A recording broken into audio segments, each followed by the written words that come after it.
Shalom, shalom, aking mga kapatid sa pananampalataya. Ito na naman po niyong kapatid na si Roland, na muling binibigyan pagkakataon ng ating rabay na makapangaral ng kanyang salita. Naway sana po, tayo po ay mabigyan ng pagkakataon na gamitin tayo ng ating Ama para maipangaral ang kanyang ibinigay na aral sa araw pong ito. At ang lagi nating sinasabi, ano po, ang maikling lapis ay mas mainam kaysa sa mahabang memorya. Kaya kung kayo po'y nakahanda na, simulan po natin ang kwento. Ang pamagat po ng kwento ng rabay ay ang daan para mabuhay ay mamatay. Now, parang ang hirap unawain po. Pero kung alam po natin ang kwento na ang buhay natin dito sa lupa ay hindi lang dito magtatapos. Kung maaalala lang natin ang kwento, doon pa lamang sa simula na nang ibigay ng Ama ang pagpapalang kaalaman kay Adan, sana, hindi tayo nalugmok sa kalagayan natin ito kung ang mga naunang mga magulang lang sana natin ay gumanap ng kalooban ng Ama. Dahil kung maaalala niyo ang kwento dito sa aklat ng Genesis, chapter 3, verse 3. Balikan natin ang kwento. Kung bakit tayo na tao ay mamamatay dahil sa nangyaring kwento, doon sa simula. Dito po sabi niya sa Genesis chapter 3, verse 3, nitong sabi, datapwat sa bunga ng punong kahoy na nasa gitna ng halamanan ay sinabi ng Elohim, huwag kayong kakain niyaon, huwag ninyong hihipuin, baka kayo'y mamatay. Yun po ang kautusan ng Ama doon sa kanyang nilikhang unang tao. Pero ang nangyari, sila po ay nadaya. At ito ang sinagot ng mandaraya sa kanila dito sa verse 4, at sinabi ng ahas sa babae, tunay na hindi kayo mamamatay. So ito yung kasinungalingan narinig ng mga unang tao na pinaniwalaan nila nung una. At aminin man natin o hindi, ito rin ay pinaniwalaan natin. Dahil patuloy tayo sa pagsalangsang sa kalooban ng Ama. The reason being dahil kapag tayo ay sumasalangsang sa salita ng Ama, hindi agad tayo namamatay. Kaya ayon sa kasulatan ni Solomon, dahil sa hindi ibinibigay agad ang parusa, ang tao ay patuloy sa paggawa ng kasamaan. At sila'y gumagawa ng pagsalangsang sa kautusan ng Ama. Alam niyo, kung ang buhay lang sana natin ganito kasimple sa lupa, na tayo ay mabubuhay, at kung dumating na yung panahon na tayo po'y tumanda at mamatay na, that will be it. We pray na ganun sana kasimple, Pero sa atin na may pananampalataya, tayo ay umaasa na ang ating buhay ay hindi lang magtatapos dito sa lupa. Dahil maalala niyo ang kwento, ni Hezekiah. Maalala niyo ang kwento ni Hezekiah? Now, ang kwento ni Hezekiah ay tungkol sa kanyang pagkakaroon ng sakit. At ito'y mababasa sa Pangalawang Hari, chapter 20, verse 1. Puntahan lang natin itong isang kwento ng isang tao na idiniklarang siya mamamatay na, pero ayaw pa niyang mamatay. Now, ang kamatayan niya rito ay ang kamatayan niya dito sa lupa. Ganito yung nangyayari sa tao. Dumarating sa tao yung pagkasilang at dumarating din sa tao yung tinatawag na pagkamatay. Ayon sa sinasabi niya po Haring Solomon uli sa kanyang sulat sa mga mangangaral, itinakda ang panahon sa bawat tao. Ang siya isilang at ang siya mamatay. Bakit? Dahil doon sa kasalanan na binasa natin sa Genesis chapter 3 verse 3. Kaya tayo mamamatay. Dahil nung una ang tao ay ginawa na hindi mamamatay. Pero dahil sa ginawang pagsalangsang, tayo, ay itinakdang mamatay. Dahil sa ating pagsalangsang. Kaya kung titignan natin ang kwento, dito sa kwento ni Hezekiah chapter 20 verse 1, ng mga araw na yaon ay may sakit na ikamamatay si Hezekiah, at si Yesaya na propeta na anak ni Amos ay naparoon sa kanya at nagsabi sa kanya, ganito ang sabi ni Amang Yahweh, ayusin mo ang iyong bahay sapagkat ikaw ay mamamatay at hindi mabubuhay. Now, ang sinasabi dito ay mamamatay ka dito sa lupa. That will be it. This is your death. Now, kung alam po natin na ganito lang yung kwento ng buhay natin, alam po ninyo, may kasulatan na mababasa sa aklat ni Isaias na magsasabi na kung tayo ay mamamatay din lamang, tayo ay kumain, tayo ay uminom. Dahil bukas, tayo ay mamamatay. Tama? Ganon din ang sinasabi sa Ecclesiastes o sa aklat ng mga ngaral ni Solomon.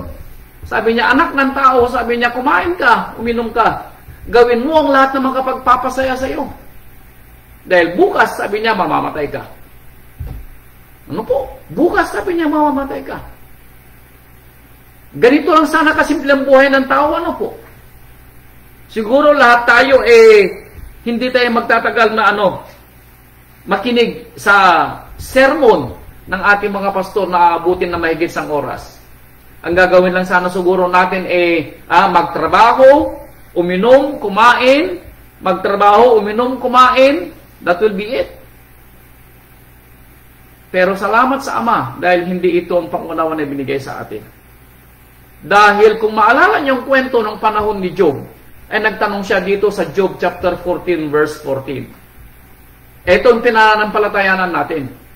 Dahil sa kapantasan ni Job, nagtanong siya sa kanyang sarili nung siya ay nakaranas ng mga sinasabing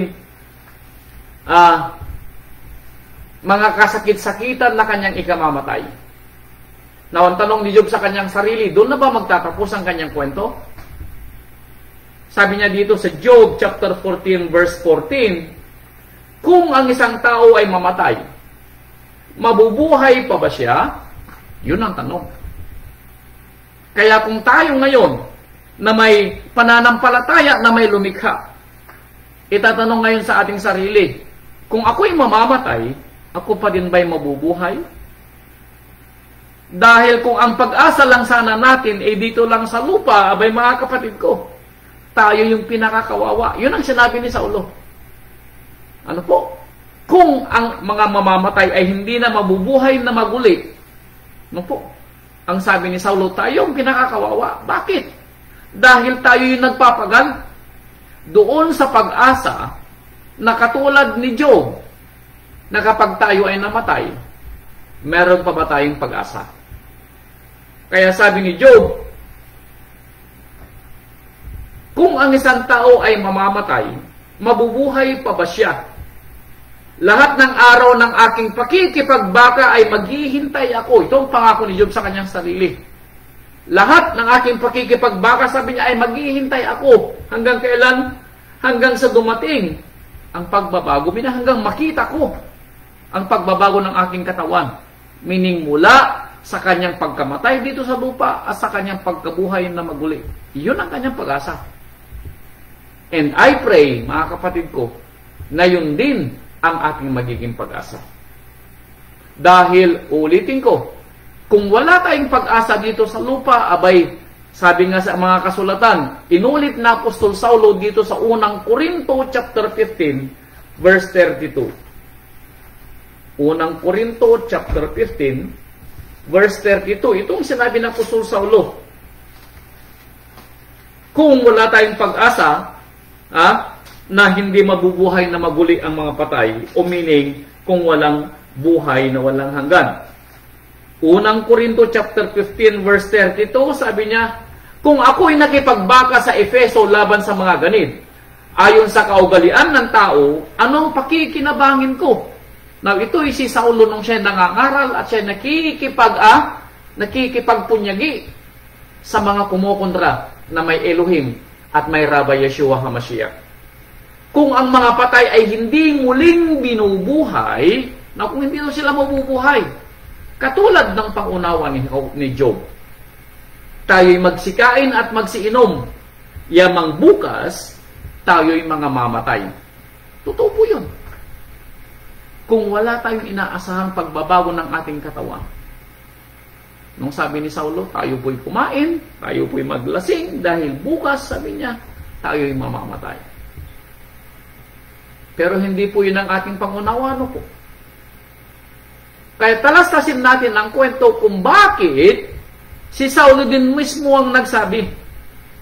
Itataas ko dito sa verse 31, sabi niya, ipinahahayag ko alang-alang sa ikaluluwalhati ninyo mga kapatid, na taglay ko kay Rabbi Yeshua HaMashiach, na araw-araw ay nasa panganib ng kamatayan ako. Sabi niya, araw-araw, sabi niya, ako'y nasa panganib ng kamatayan. I die daily, kumbaga sa ibang translation.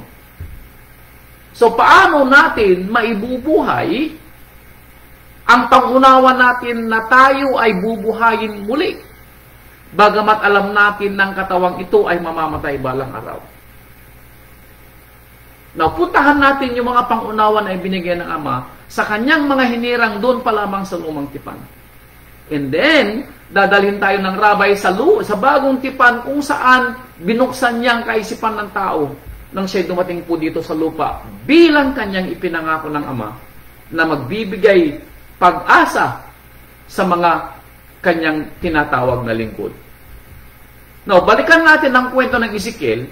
Noong panahon ang Ama ay nagpapaliwanag sa kanyang piniling bayang Israel na sila ay umiwas sa paggawa ng pagsalangsang. Nauulitin natin ang katanungan ni Job na kung tayo daw ay mamamatay o kung ang tao ay mamamatay, mabubuhay pa kaya siya? Now, sabi dito sa Ezekiel na pagpapaliwanag ng Ama, bago pa man niya ipadala dito sa lupa ang kanyang bugtong na anak, ganito niyang kanyang sinabi. Ezekiel chapter 18 verse 4. Ito ang sabi niya. Narito, lahat ng kaluluwa ay akin. Kung paano ang kaluluwa ng Ama, gayon din ang kaluluwa ng anak ay akin. Ang kaluluwa na magkakasala ay mamamatay. Now, ang salitang mamamatay ba rito is this life? Hindi po, mga kapatid. Dahil kung ang ikinikwento ng Ama ay ang kamatayan dito sa lupa, abay hindi na ito bago, alam na ito ng tao, na whether he like it or not, mamamatay siya dito sa lupa. Pero hindi ito ang ibig niyang sabihin na kamatayan. Ang ibig niyang sabihin, iyong kamatayang pangalawa. So, kung may kamatayang pangalawa, may pangalawang buhay din na pangalawa. Dahil ang unang buhay natin ay ito dito sa lupa.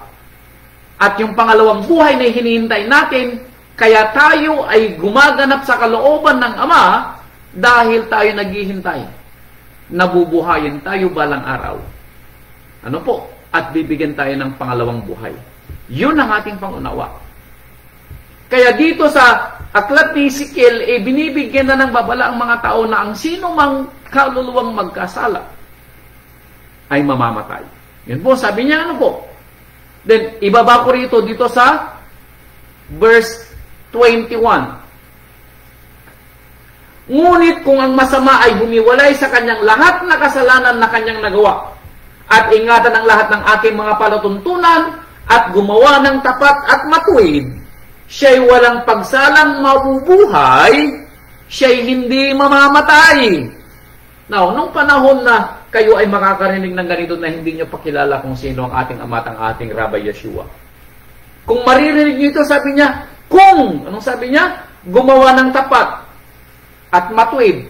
Anong sabi niya? Hindi kayo mamamatay. Ibig sabihin, itong mortal na tao ay hindi mamamatay kapag gumawa ng mabuti at sumunod sa kalooban ng nagbigay ng kanyang buhay. Hindi po yun ang kanyang ibig sabihin. Kundi ang sinasabi niyang hindi mamamatay, meaning, bagamat siya'y matutulog pansamantala. Ayan. Bagamat siya'y matutulog pansamantala, aasa siya na siya'y bubuhayin muli balang araw. Yun ang kwento na gusto nating ipaunawa sa ating sarili na may pag-asa tayo maliban sa pag-asa natin dito sa lupa. May pag-asa tayo na tayo ay mabubuhay na maguli sa susunod na pagkabuhay kung gagawin natin ang ating binabasang pagbibigay paunawa sa atin ng Ama kung paano tayo mabubuhay sa susunod na pagkabuhay na magulit. Kaya sabi niya rito, kung ang isang masama ay humiwalay sa kanyang lahat na pagsalangsang. Ano po? And then, verse 24, meron baga akong anumang kasayahan sa kamatayan ng masama? Sabi niya mang Yahweh Elohim. At hindi baga mabuti na siya humiwalay sa kanyang lakad at mabuhay? Anong sabi niya? Hindi baga. Ano po? Hindi baga. Ngunit pagka ang matuwid ay humiwalay sa kanyang kasalanan, ngunit pagka ang matuwid ay humiwalay sa kanyang katwiran at gumagawa ng kasamaan at gumagawa ng ayon sa lahat ng kasuklam-suklam na ginagawa ng masamang tao, mabubuhay baga siya. Walang aalalahanin sa kanyang mga matuwid na gawa na kanyang ginawa, sa kanyang pagsalangsang na kanyang isinalangsang, at sa kanyang kasalanan na kanyang ipinagkasala sa mga yaon ay mamamatay siya. Now, sinasabi niya rito na kapag ang isang tao ay matuwid, sagana ang buhay niya, pero kung siya ay magkasala at mamatay siya doon sa kasalanan na iyon, sabi niya, hindi kikilalanin yung mga nagawa niyang matuwid nung hindi pa siya nagkakasala. Ouch! Napakahirap po na magiging alituntunin ng isang matuwid na sumusunod sa kalooban ng Ama na wala daw siyang mapapala kung siya'y tatalikod sa bandang huli at doon siya mamamatay sa kanyang kasalanan. Kaya ang katanungan ni Amang Yahweh dito sa verse 11 ng chapter 33, Ezekiel uli, 33:11. Sabihin mo sa kanila, buhay ako, sabi ni Amang Yahweh, wala akong kasayahan sa kamatayan ng masama, kundi ang masama ay humiwalay sa kanyang lakad at mabuhay. Manumbalik kayo mula sa inyong masasamang lakad, sapagkat bakit kayo mga mamamatay o sangbahayan ni Israel? So itong katanungan ni Amang Yahweh sa bayan ng Israel nung panahon nila. Bakit kayo mamamatay, Israel? Meaning, yung pangalawang kamatayan. Kaya ang katanungan naman natin ngayon bakit ka mamamatay, tao? At kayong mga nakakarinig. At sa mga susunod pang makakarinig sa susunod na mga araw sa YouTube, sa Messenger o kaya sa Facebook. Ang tanong, bakit kayo mamamatay sa pangalawang kamatayan? Ano po? Now, ipapaunawa ng Rabay sa atin na para tayo ay magkaroon ng buhay. Anong sabi niya? Dapat tayong mamatay. Anong ibig niyang sabihin? Na dapat mauna tayong mamatay ngayon para tayo mabuhay sa susunod na pagkabuhay. Ibig bang sabihin sa buhay nating ito, yung kamatayan ng ating katawan, yun bang sinasabi niyang si Saulo ay namamatay araw-araw? Ganon ba yung kanyang ibig ipakahulugan? Now, talastasin natin ang kwento. Nang pinag-uusapang kamatayan dito, ano po?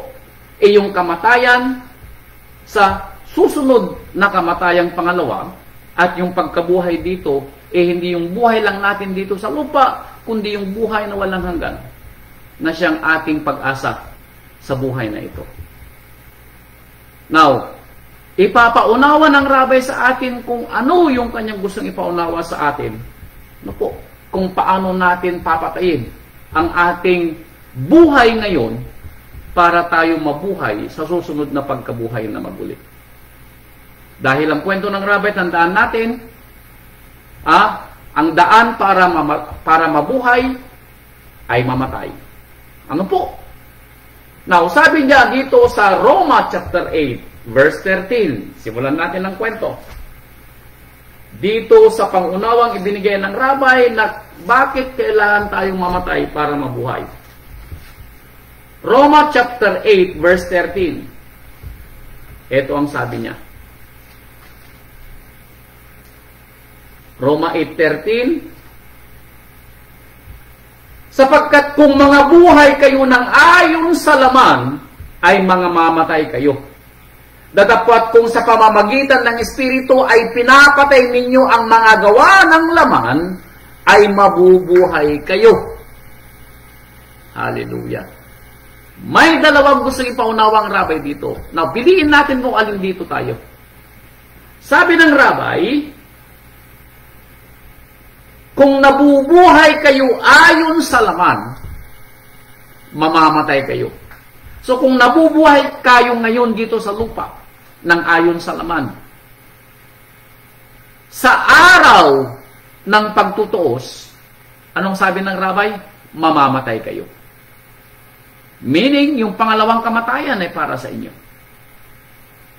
Kung nabubuhay ka sa laman, sa buhay mong ito, sa araw ng pagtutuos, ang ibibigay sa iyong paghatol, iyong mamamatay ka doon sa pangalawang kamatayan. Pero sabi niya, ngunit, kung pinapatay ninyo ang gawa ng laman dito sa lupa, pero kung pinapatay ninyo ang inyong sarili sa araw na ito, sa buhay niyong ito, sa araw ng pagtutuos, sabi ng rabay, mabubuhay kayo. So, alin dito ang gagawin natin? Well, of course, ang sabi ng rabay, ang daan para mabuhay ay mamatay. Therefore, susundin natin ang kwento ni Saulo na dapat nating patayin ang ating mga gawang laman upang tayo ay mabuhay sa araw ng pagtutuos. Ano po? Tandaan yung kwento, ano po? Ha? Kaya, sabi dito sa aklat ni Yohanan, sabi niya, aklat ni Yohanan,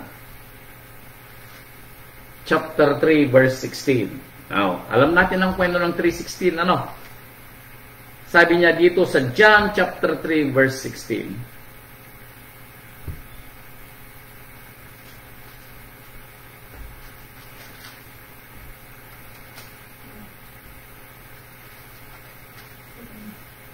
Sapagkat gayon na lamang ang pagsinta ni Amang Yahweh sa sanlibutan, na ibinigay niya ang kanyang bugtong na anak, upang ang sino mang sa kanya'y sumampalataya, ay huwag mamatay, o huwag mapahamak, kundi magkaroon ng ng buhay na walang hanggan. Now, sabi kanina sa Roma, kung papatayin natin ang gawa ng laman, mga bubuhay tayo. Ang sinasabi naman ng diyan, kung tayo sasampalataya doon sa anak na ipinadala ng Ama, tayo ay hindi mamamatay, kundi magkakaroon ng buhay na walang hanggan. Now, ano ang pagkakahalintulad ng diyan doon sa aklat ng Roma? Pareho. Pero ang pagkakaiba niya, hindi mo mapapatay ang gawa ng laman na sinasabi ng Roma kung wala ang pananampalataya na sinasabi sa John chapter 3 verse 16. Anong ibig niyang sabihin? Ibig niyang sabihin, kailangan mo ang manampalataya para mapatay mo ang gawa ng laman dahil alam mo yung kwento na ang puso ng tao ay palaging masama. Ibig sabihin, walang kakayahan ang tao para patayin ang gawa ng laman. Itong dahilan kung bakit bumaba dito sa lupa ang rabay. At maalala mo sa susunod na kwento ng rabay sa araw ng Passover, yung huling Sabat bago ang kanyang pista ng Passover. Ang aral niya na ibinigay sa atin, ibinigay na niya ang aral. Ano po? Ang sabi niya sa aral na ating pag-aaralan sa susunod na Sabado, bago ang kanyang pista ng Passover, sabi niya, I choose to die for you to live. Ang sabi ng rabay, pinili ko ang mamatay para ikaw ay mabuhay. Kaya ngayon, tinatanong ng rabay, pipiliin mo ba ang mamatay ngayon at mananampalataya para ikaw ay mabuhay? Dahil malalaman mo sa susunod na Sabado na ang rabay ay pinili din niya ang mamatay para ikaw ay mabuhay. Para ang pananampalataya na ibinigay niya sa iyo ay magkaroon ng pag-asa. Dahil maalala mo ang kwento na ang rabay ay namatay dahil sa atin Pero hindi po siya namatay ng tuluyan dahil siya po'y nabuhay na maguli sa ikatlong araw. Yun ang pag-asa natin. Yun ang sinasabi ni Saulo sa Korinto na kung ang tao ay hindi mabubuhay na maguli. Ano po? Kawawa tayo. Kaya sabi ng rabay, ang sino mang sumampalataya sa akin ay hindi mamamatay. Now, mayroon siyang dagdag. Verse 17. Sapagkat hindi sinugo ng amang anak sanlibutan upang hatulan, kundi upang ang sanlibutan ay maligtas sa pamamagitan niya. Therefore, ang sumasampalataya sa kanya ay hindi hinahatulan, sapagkat hindi siya pero ang hindi sumasampalataya ay hinatulan na. Ouch! Now, sa mga nakakarinig, magdahan-daan po kayo ng pangunawa. Ano po? Sabi po niya, ang sino mang hindi sumasampalataya ay hinatulan na. Meaning, ang kamatayan ay sasapit sa iyo. Yun ang sinabi, ano po? Hinatulan na. Kaya kung ikaw ay mamamatay na hindi mananampalataya, ikaw ay hinatulan na. Hindi mo na kailangan pang hintayin yung hatol dahil ibinigyan na sa iyo ang hatol dito pa lang sa lupa. Kaya kapatid, huwag mong hihintayin na ipipikit mo yung mga mata na hindi ka sasampalataya. Bakit? Dahil sa oras na idilat mo mga mata mo, sa araw ng pagtutuos, sasabihin lang sa iyo kapatid, ang pangalawang kamatayan ang para sa iyo. Bakit? Hindi ka nanampalataya doon sa ipinadala ng ipinadala ng Ama para mabuhay kang maguli. Kaya sabi niya dito, pero ang hindi sumasampalataya ay hinatulan na. Sapagkat hindi siya sumasampalataya sa pangalan ng bugtong na anak. Ang sabi niya, sa pangalan ng bugtong na anak ng Ama. Now, dapat kilalanin mo yung pangalan, kapatid ko. Dahil itong sinasabi na sasampalatayanan mo. And then, sabi niya dito sa 19, at ito ang kahatulan na naparito ang ilaw sa sanlibutan, at inibig pa ng mga tao ang kadiliman kaysa ilaw, sapagkat masasama ang kanilang mga gawa. Etong sinasabi ni Saulo, na kung hindi natin papatayin ang gawa ng laman, at ito'y ibinubuhay natin, anong sabi niya? Tayo'y mamamatay. Pero tayo yung nasa kwento ng rabay. Tayo yung papatay sa gawa ng laman para tayo ay mabuhay. Itong kwento ng rabay. Ang daan para mabuhay ay mamatay. Patayin ang gawa ng laman.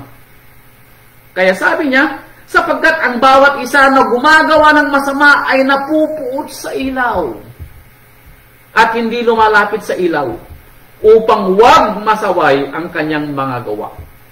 Etong dahilan kung bakit sinasabi kanina ng rabay na hindi kayang gawin ng tao ang patayin ang gawa ng laman kung wala siyang pananampalataya. Ano po? Kaya sabi niya dito sa aklat ng Awit, chapter 50, verse 21. Aklat na mga Awit, chapter 50, verse 21. Ito ang sabi. 50:21.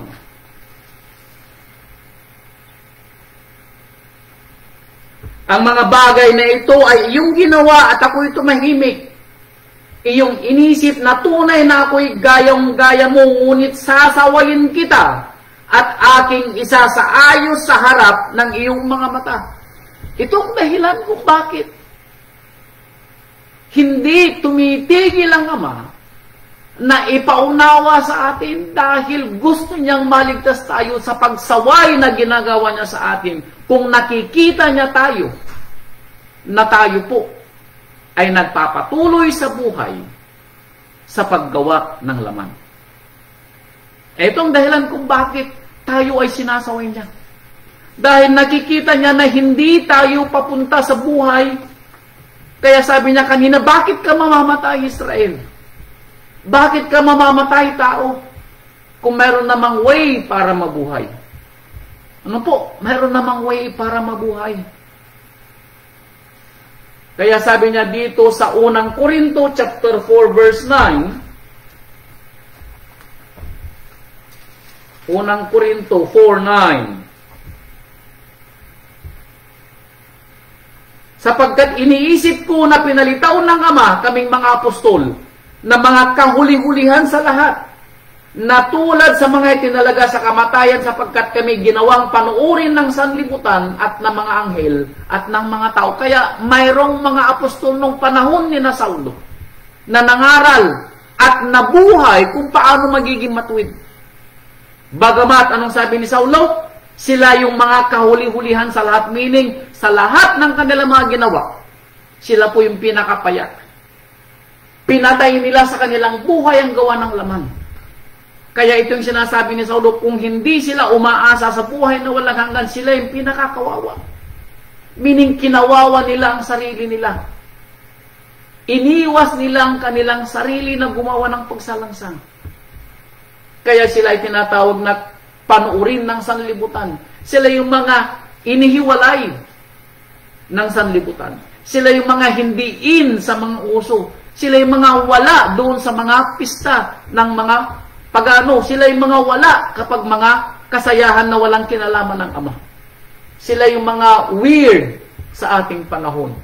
Sila yung mga nasa ilang na nasa kubul kapag panahon ng pista ng tabernakulo. Sila yung mga nagdiriwang kapag pista ng tinapay na walang libadura.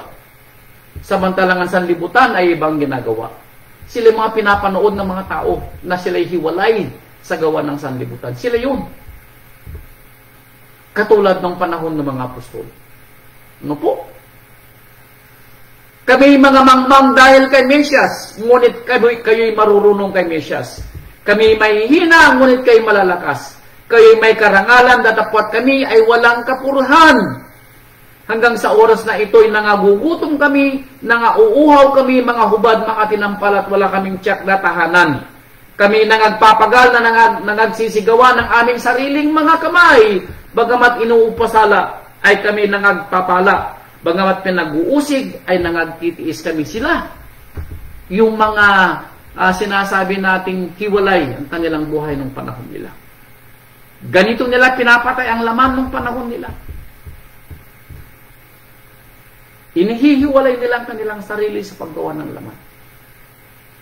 Now, ito ba yung ipinapagawa sa atin para maunawaan natin kung paano papatayin ang gawa ng laman sa ating panahon ngayon? Yes. Ipinapaunawa sa atin na ganito yung ating dapat gawin. Kaya sabi dito sa Aklat ng Mga Gawa, chapter 17, verse 30. Gawa 17:30, ito ang sabi niya. Ang mga panahon ng kahangalan ay pinalipas na nga ng Ama.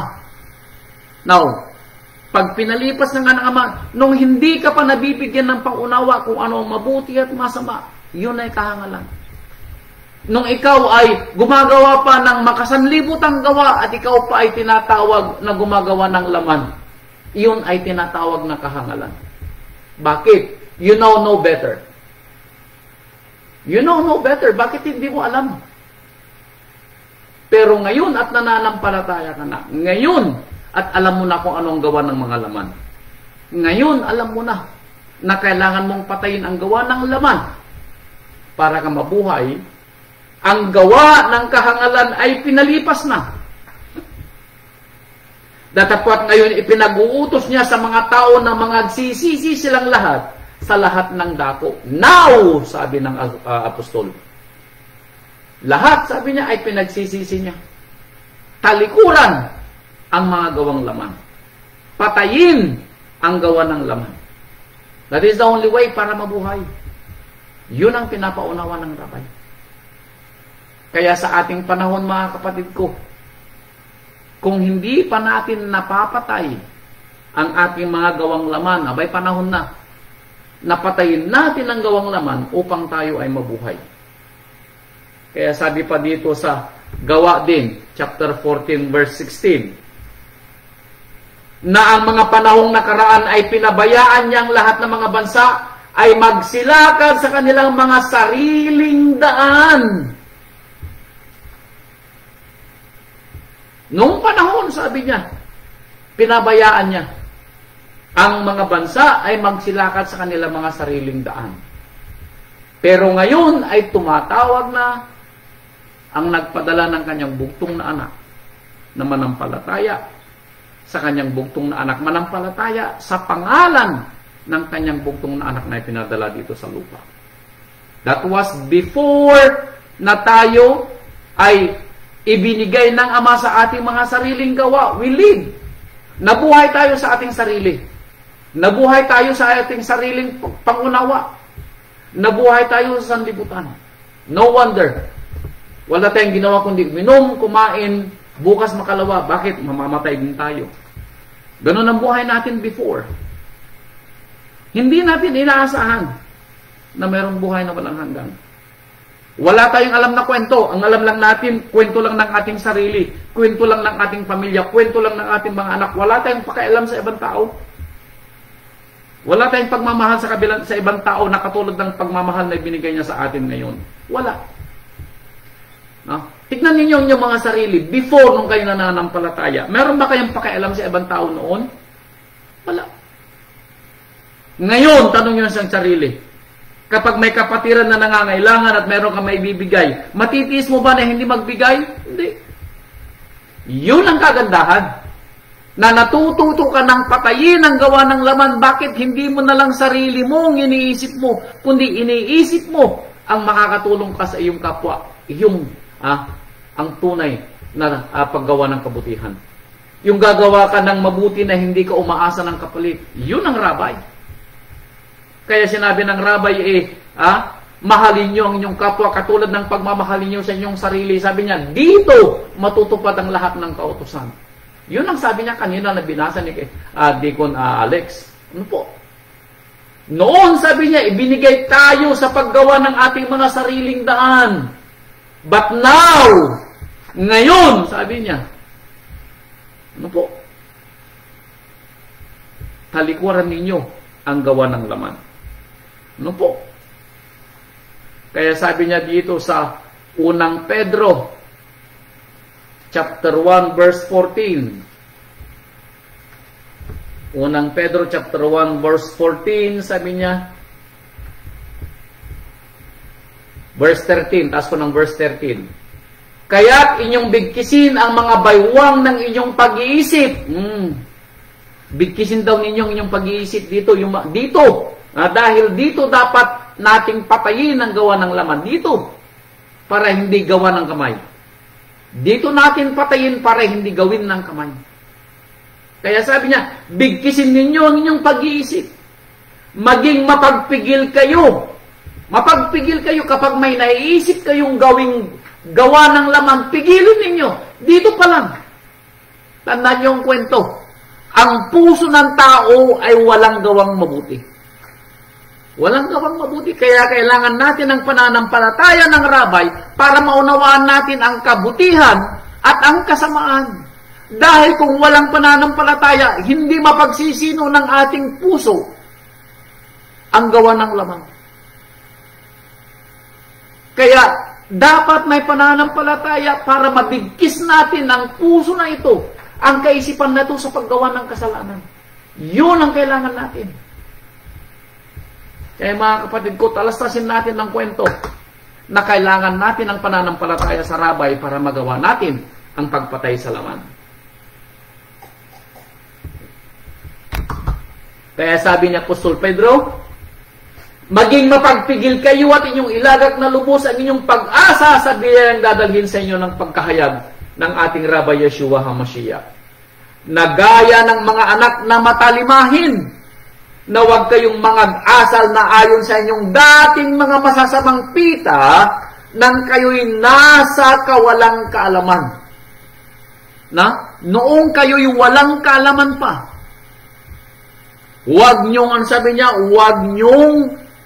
kayong mag-asal sa dating ninyong pag-uugali at gawa nung kayo'y hindi pa naaralan. Tandaan po natin, noong hindi pa tayo naaralan, tayo gumagawa ng gawang laman. Now, yun ay bayad At the end of the day, kasalanan ay kamatayan. Pero kung ating bibigkisin ang puso na ito, na nakakaisip ng kasamaan, gagawa ng gawang makalaman, papatayin natin ang kaisipan na yun at mabubuhay tayo balang araw. Yun ang kwento ng Rabay sa araw kong ito. Ano po? Kaya sabi niya dito sa Efeso chapter 5 verse 6.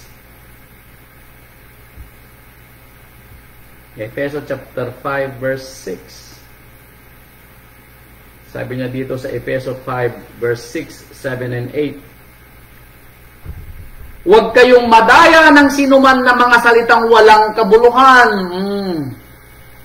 Tignan ninyo yung mga nakikipamayan sa inyo, yung mga nakikipagkaibigan sa inyo, yung mga pinapakinggan ninyo. Yung mga masasabing dinidinig ninyo na nagbibigay ng payo. Yung mga kasama ninyo, na kasama ninyong kung kayo ay iniimbita nila. Ano po? Yung mga pinapakinggan ninyo. Huwag kayong padaya, sapagkat dahil sa mga bagay na ito'y dumarating ang galit ng Ama sa mga anak ng pagsuway. Pag sinabing anak ng pagsuway, ito yung gumagawa ng mga gawang laman. Bakit? Hindi sila nakakaunawa sa salita ng Ama. Sila yung mga sumusuway sa kautusan. Huwag kayong makibahagi sa kanila. Kaya nga may kasulatan, kilalanin ninyo yung mga nangangaral sa inyo, yung mga nakikisalamuha sa inyo, yung mga nakikipamuno sa inyo, yung mga nakikipagkaibigan sa inyo. Kilalanin ninyo.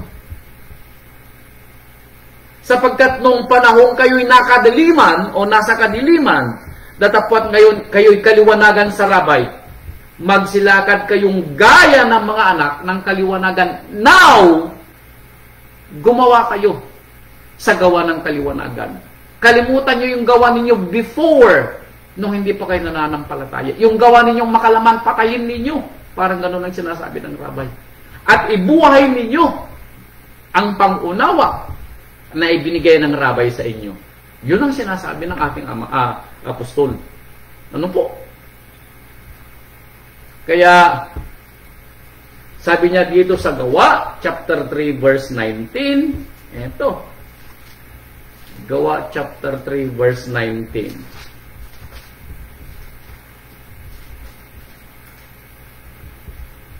Kaya nga mangagsisi kayo at mangagbalik loob upang mangapawi ang inyong mga kasalanan, upang kung magkagayon ay magsidating ang mga panahon ng kaginhawaang mula sa harapan ni Amang Yahweh. Ano sabi niya? Mangagsisi at mangagbalik. Talikuran daw natin ang ating mga gawa na gawang makalaman. Magpanumbalik tayo sa harapan ng Ama sa pamamagitan ng pananampalataya sa ating Rabay at pagpatay doon sa gawa ng laman sa ating kapusuan. Yun ang kwento ng Rabay. Ano po? Kaya talasasin natin ang kwento. Ano po? Kung bakit tayo pinapagbalik loob. Talasasin natin ang kwento kung bakit napunta rito sa lupang ating Rabay para mamatay sa tulos. Talasasin natin ang kwento na tayo pinili sa lahat ng mga kinapal na bigyan ng pananampalataya. Hindi lahat ay mananampalataya. Lahat makakarinig, pero hindi lahat mananampalataya. Tandaan mo, kapatid ko. Katulad sa ating panahon, maraming nakarinig ng salita, pero lahat ba'y nanampalataya? Hindi. Hindi lahat ay nanampalataya. Lahat ba ay tinawag? Yes. Pero lahat ba ay sumagot? Hindi.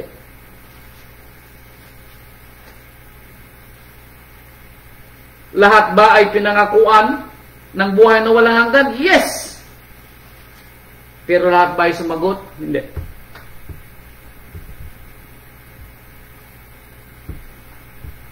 Kaya ang Rabay ay namatay doon lamang sa mga nananampalataya sa Kanya. Sa mga hindi nananampalataya, walang bearing ang kamatayan ng rabay. Kaya sa atin na mga nananampalataya, kung tayo ay gagawa sa gawa ng laman, ay walang bearing ang kwento ng rabay sa kanyang kamatayan. Sa araw ng tinatawag nating pista ng Passover. Walang bearing yung kamatayan niya. Walang bearing yung paghuhugas ng ating mga paa. Walang bearing yung pag-inom natin ng dugo ng rabay na simbolo ng ubas. Walang bearing yung pagkain natin ng tinapay na siyang simbolo ng kanyang katawan. Bakit? Dahil hindi namatay ang rabay sa atin kung gumagawa pa rin tayo ng gawang pagsalangsang. Walang bearing. Kaya ang rabay ay hindi namatay sa iyo, kapatid. Namatay ang rabay sa iyo kung ibinubuhay mo ang pananampalataya ng rabay. Kung pinapatay mo ang gawa ng laman para ka mabuhay. Ito ang kwento ng rabay. Kaya sabi dito sa aklat ng Efeso chapter 4 verse 16. No.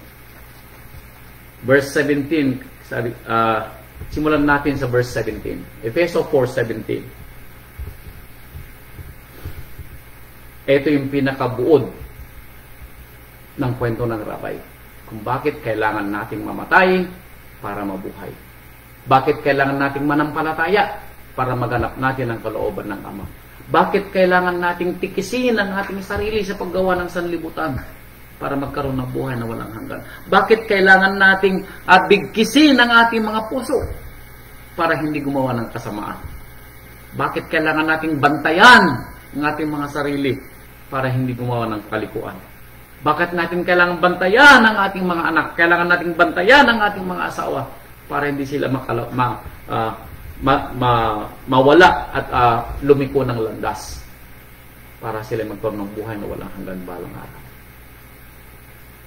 Kaya sabi niya dito sa verse 17 ng Efeso chapter 4, ito nga ang sinasabi ko, sabi ni Saulo, sinasaksihan ko sa rabay, na kayo ay hindi na nagsisilakad pa, nagaya naman ng lakad ng mga hintil sa pagpapalalo sa kanilang pag-iisip. Now, sabi ni Saulo, hindi na sana kayo gumagawa, lumalakad, nag-iisip, nagsasalita ng katulad ng mga hintil na may pagpapalalo sa kanilang kaisipan. Yun ang dati mong buhay. Nung hindi ka pa nananampalataya, ito ang gawa ng laman.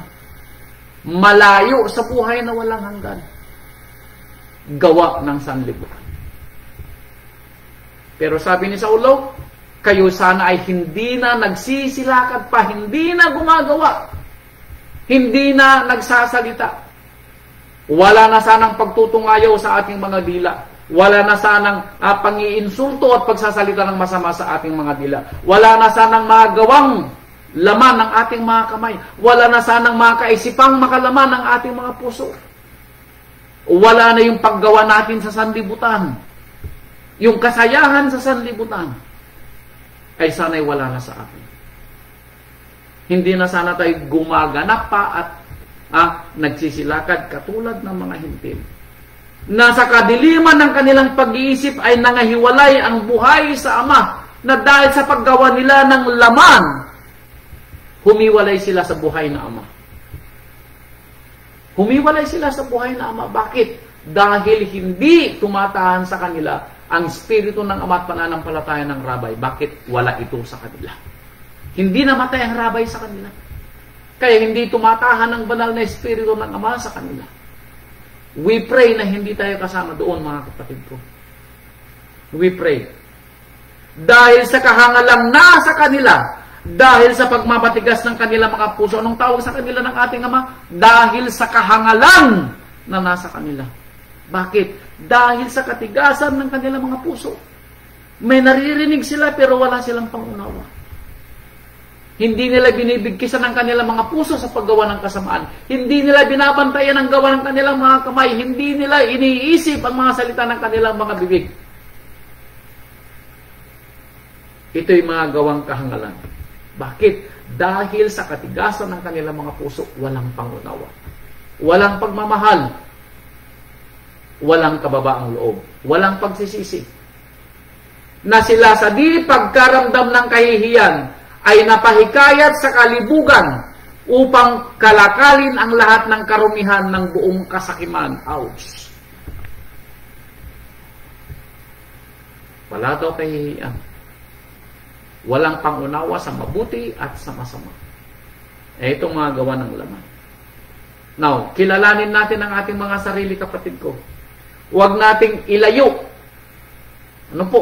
Ang pagtingin sa iba.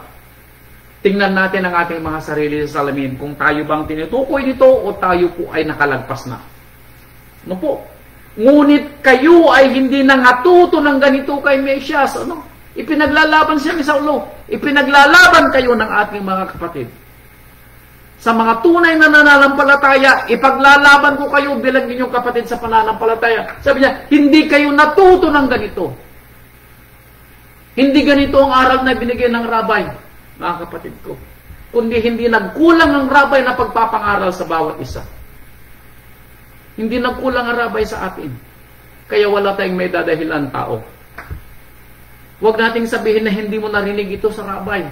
Hindi nagkulang ang rabay sa kakapangaral. At bilang kanyang lingkod, masasabi ko, hindi ako nagkulang sa pagbibigay ng aral na ibinigay ng rabay. 3 beses sa linggo, 4 na beses sa linggo. Hindi nagkulang ang rabay. Wala kang excuse, kapatid. Kung tunay na siya'y inyong pinakinggan at kayo'y tinuruan sa kanya, gaya ng katotohanan na kay Yahshua, now, if totoong ikaw ay totoong nananampalataya, anong dapat natin gawin? Inyong iwan tungkol sa paraan ng inyong pamumuhay na nakaraan. Patayin nyo na yung dating kayo in the beginning.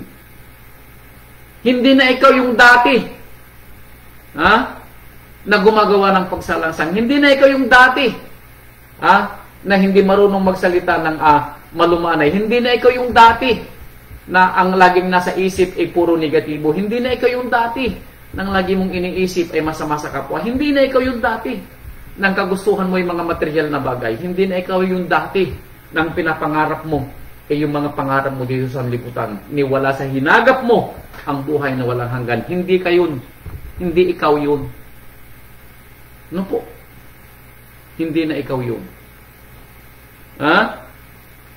Kayo'y mga bago sa espiritu ng inyong pag-iisip. Baguhin daw natin ito. Kung dati-rati makalupa ang ating kaisipan, ngayon gawin nating makailuhim. Makalangit. Ano po? Mga material na bagay dito sa lupa, hindi na yun ang pinagpapauna mo.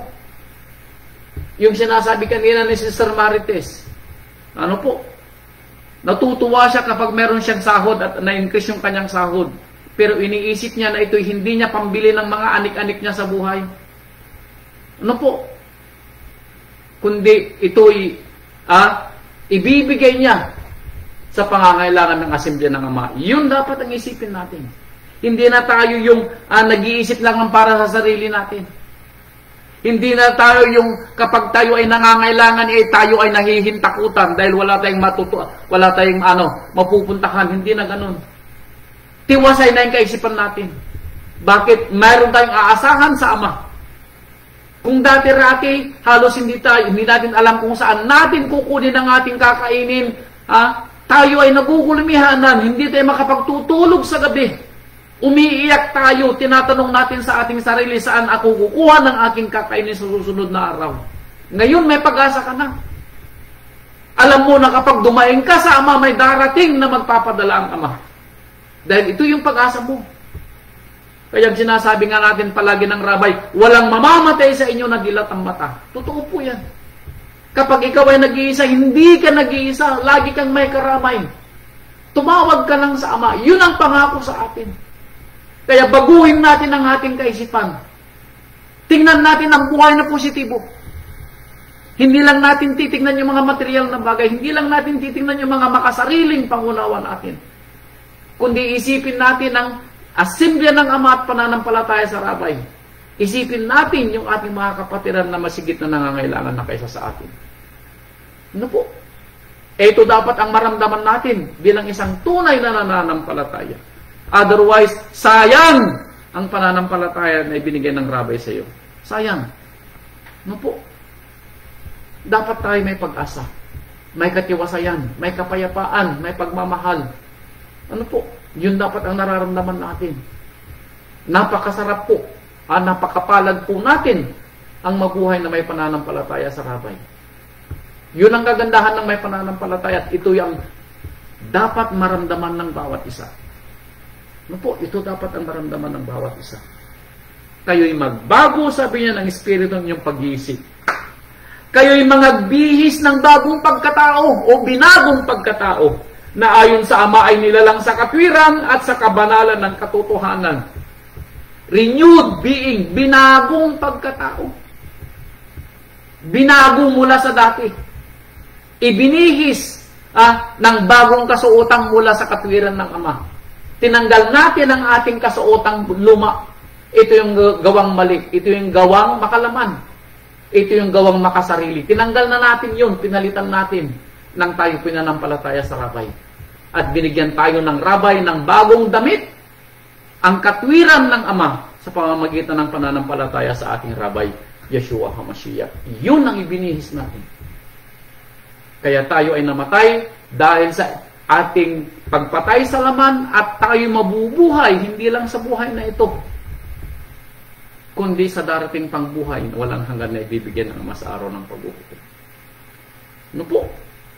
Kaya nga, pagkatakwil ng kasinungalingan ay magsasalitang bawat isa sa inyo ng katotohanan sa kanyang kapwa, sapagkat tayo'y mga sangkap ng isa't isa sa atin. Ito dapat ang maramdaman natin tuwing araw ng pista. Kapag nakikita natin ang ating mga kapatid, dapat palaging may galak. May katotohanan sa ating puso. Yung ating mga ngiti talagang todo, hindi pilit. Hindi napipilitan lang. Kundi talaga natutuwa kapag nakikita mo yung kapatid. Ano po? Especially kung meron kang maibibigay na dala, bahaginan mo yung wala. Sigurado, lalong matutuwa ang Ama sa iyo. Dadagdagan niya ang ibibigay niyang pagpapalay sa susunod. Kayo'y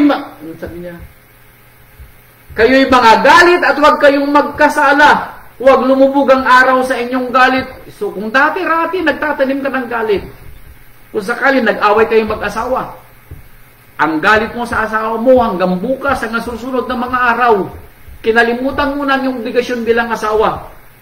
Hindi ka na nagluluto, hindi ka na naglalaba, wala, bahala ka na sa buhay mo. Ganon din naman si lalaki, bahala ka na sa buhay mo. That was before. Pag nagalit ka sa mga anak mo, ganon din, bahala ka sa buhay mo. That was before. At kung nagagalit ka, kung anong lumalabas sa bibig mo, that was before. Ngayon, sabi niya, magalit kayo, pwede kayong magalit, pero huwag kayong magkasala. Meaning, pag nagalit kayo, talagang galit lang kayo. Pero huwag lalabas sa mga bibig ninyo mga salitang hindi dapat lumabas. Magalit kayo. Magtampo kayo kung kinakailangan. Pagsalitaan ninyo mga anak ninyo kung kinakailangan. Ano po? Sermonan ninyo yung mga anak kung kinakailangan, pero huwag kayong magsasalita ng hindi dapat. Pero bago lumubog ang araw, hupa na ang galit mo. Bago lumubog ang araw, hupa na ang galit mo. Ngayon ito. Before, hindi ka na ganun. Ano po? Hindi ka na ganun. Marunong ka na magpatawad. Ngayon. At mabilisan yung pagpapatawad mo, hindi lulubugan ng araw yung galit mo. Ano po? Huwag bigyan daan man ng diablo. Ouch! Bakit? Bakit magkasunod ng 26 sa 27 na ganito? Dahil sa galit ng tao, doon pumapasok ang diablo. Sa galit ng tao, doon pumapasok ang diablo dahil hindi alam panghawakan ng tao ang kanyang galit at ang diablo ay ipinipilit niyang ipasok ang kanyang sarili sa gitna ng galit mo. Kaya lumalabas yung mga bagay na hindi dapat lumabas sa bibig mo. Nagdedesisyon ka sa galit mo. Ang lagi kong ipinapayo, huwag kayong magdedesisyon sa galit. Pahupain ninyo ang galit ninyo bago kayo magdesisyon. Ipagpabukas ninyo, ipagpaliban ninyo ang inyong desisyon. Huwag kayong magdedesisyon sa galit ninyo, baka pagsisihan ninyo sa bandang huli. Never. Ano po? At sa isang may pananampalataya, hindi nagiging silakbo ang damdamin mo na para kang bulkan na sumabog. Hindi ganun ang tunay na nananampalataya. Dati ganun ka, ngayon hindi na. No po, marunong ka ng panghawakan ng galit mo, marunong ka ng pigilin ng galit mo, marunong ka ng pahupain ng galit mo. Tandaan mo, ikaw ang magliligtas sa sarili mo sa iyong pananampalataya at sa iyong gawa. No po? Hindi ka pwedeng iligtas ng kahit na kanino. Magalit ka sa sarili mo dahil kapag ikay nagkasala, kasalanan mo. Huwag mong sisihin ang asawa mo. Huwag kang manisi sa iba. Sa tindi ng galit mo, ikaw ay nagkasala, kasalanan mo. Huwag mo sasabihin, ikaw kasi. Wala yun sa bokabularyo mo. Hindi ka pinilit ng ibang tao, hindi ka pinilit ng asawa mo o ng mga anak mo na magalit ka sa kanila at magkasala ka. No po, ganun din sa mga anak. No po, mag-ingat kayo mga anak sa inyong mga galit. Dinggin ninyo ang payo ng inyong mga magulang. Huwag kayong padalos-dalos at huwag kayong pasuwail ng mga anak. Maging masunurin kayo. Ang magnanakaw ay huwag nang magnakaw pa. Bagkus magpagal, na igawa ang kanyang mga kamay ng mabuting bagay upang siya may maibigay sa nangangailangan. No? Ang mga nagnanakaw, wala naman sa atin yun. Pero sabi niya, ang mga may maibigay, magbigay sa mga nangangailangan. Gumalaw ka, sabi niya, magpagal ka. Igawa mo ang iyong mga kamay ng mabuting bagay upang ikaw ay may maibigay sa mga nangangailangan. You see? Now, hindi po ibig sabihin, ulitin ko, ng mga nangangailangan ay mas less fortunate. No! Actually, mas nakikita natin ang pagpapala ng Ama sa kanila. Dahil alam natin sila walang-wala, pero sila po ay nabubuhay dahil sa pagpapala ng Ama. Kaya nga sabi ng ating rabay nung sa kanyang panahon, sabi niya, ang mga ibon sa parang, o ang mga ibon sa himpapawid, sabi niya, hindi sila nagsusulsi, pero nabubuhay sila. Ang mga damo at bulaklak sa parang hindi gumaganap, pero ang gaganda ng kanilang mga bulaklak. Tayo pa kaya na may pananampalataya? Yun ang kahalintulad natin. Kung sila hindi gumaganap, binubuhay ng Ama, tayo pa kaya na may pananampalataya? Kaya sa mga nangangailangan, mas makikita natin yung pagpapala ng Ama. Dahil walang-wala sila. Pero makikita mo, mayroon at mayroon din. Isipin mo, paano sila makakarating sa pista? Wala silang pamasahe. Magugulat ka na lang, nasa pista sila. Ano po? Isipin mo, wala silang makain dahil wala silang mapagkukunan, magugulat ka na lang. Patuloy silang kumakain. Ito yung pagpapala ng Ama sa kanila. Kaya hindi siya less fortunate. Mas makikita natin ang pagpapala ng Ama sa kanila dahil makikita ng Ama na wala siyang inaasahan kundi ang ating Ama na nasa langit. Kaya hindi titigil ang Ama sa pagbibigay ng kanyang hinihinging pangangailangan. Yun ang ating pangunawa. Ano po? Anumang salitang mahalay ay huwag lumabas sa iyong bibig. Ayan. Dati-rati ikaw, pero ngayon huwag na. Hindi na. Dati-rati lahat lumalabas sa bibig mo. Marites ka pa, o chismosa ka, chismosa ka pa noon. Ipinapamalita mo yung mga dapat hindi ipamalita.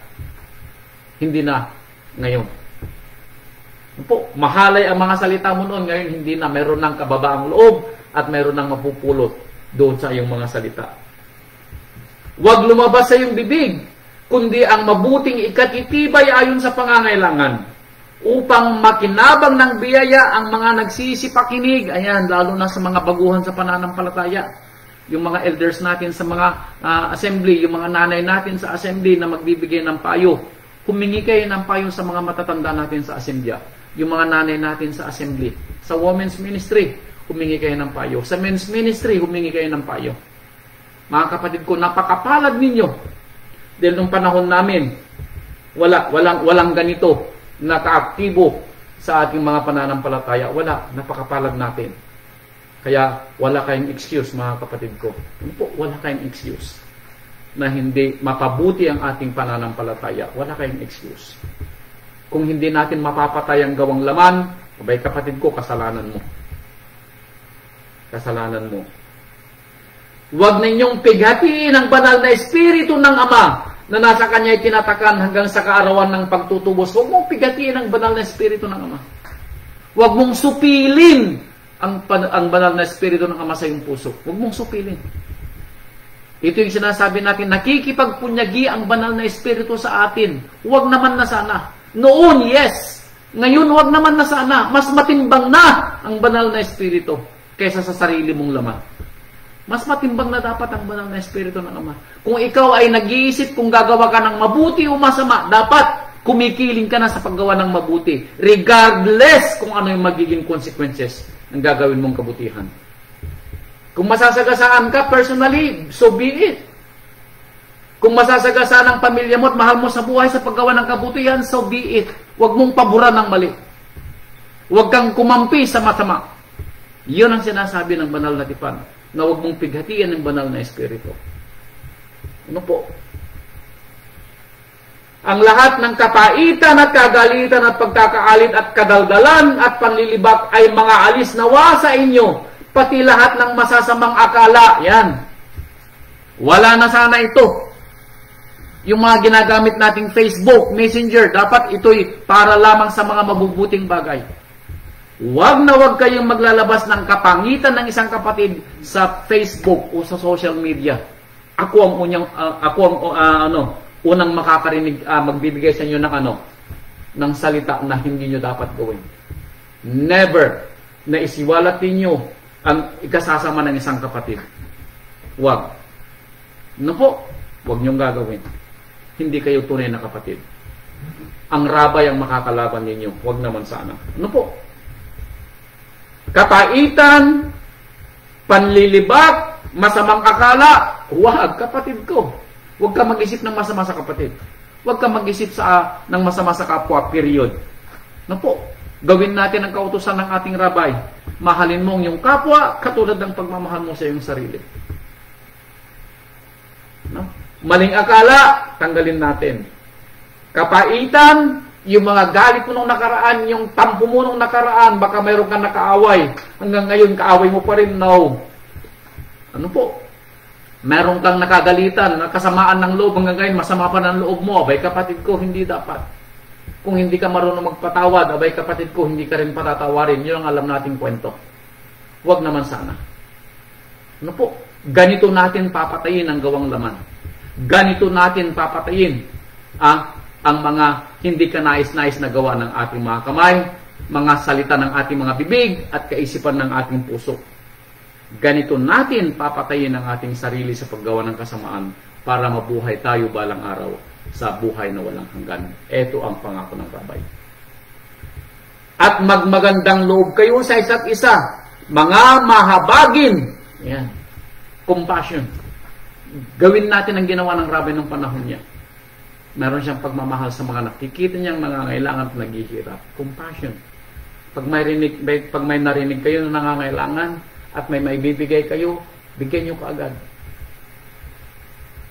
Pag may nangangailangan ng tulong na payo, bigyan niyo agad ng inyong maibibigay na payo.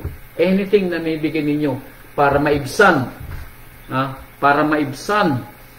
ang paghihirap ng isang kapatid, gawin ninyo. Dahil ito'y kapatid natin sa ating rabay. Ano po?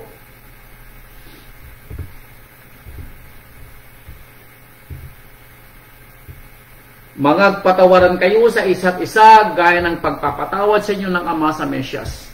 Patawarin natin ang bawat isa, lalo na sa darating na paghuhugas ng ating mga paa, pag-inom ng ubas, at pagkain sa tinapay na sumisimbolo sa katawan ng rabay at dugo ng ating rabay. Mga kapatid ko, ganito natin dapat ibuhay ang ating sarili ngayon sa panahon ngayon. Wala na tayo nung dati. Ano po? Kaya huling salita ng ating rabay dito sa aklat ni Titus, chapter 2, verse 11 and 12. Huling salita na po ng rabay.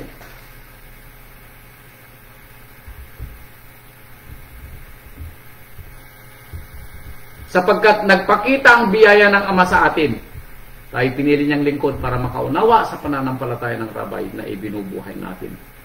Ang banal na Espiritu ng Ama ay nasa atin. Kaya ito ang biyaya ng Ama sa atin. na may dalang kaligtasan sa lahat. Aasa tayo sa buhay na walang hanggan balang araw. Na nagtuturo sa atin, eto, yung nagtuturo sa atin, ang banal na Espiritu ng Ama, ang aral ng Ama, ang salita ng Ama na naririnig natin, na nagiging aktibo sa buhay natin. Yun ang papatay sa gawang laban. Yun ang papatay sa mga gawang makasalanan. At ito ang bubuhay din sa atin balang araw. Kaya sabi niya, upang pagtanggi natin sa kalikuan at sa mga kahalayan ng sanlibutan. Ito yung ating tinatanggal natin sa ating sarili, na pinapatay natin sa ating sarili.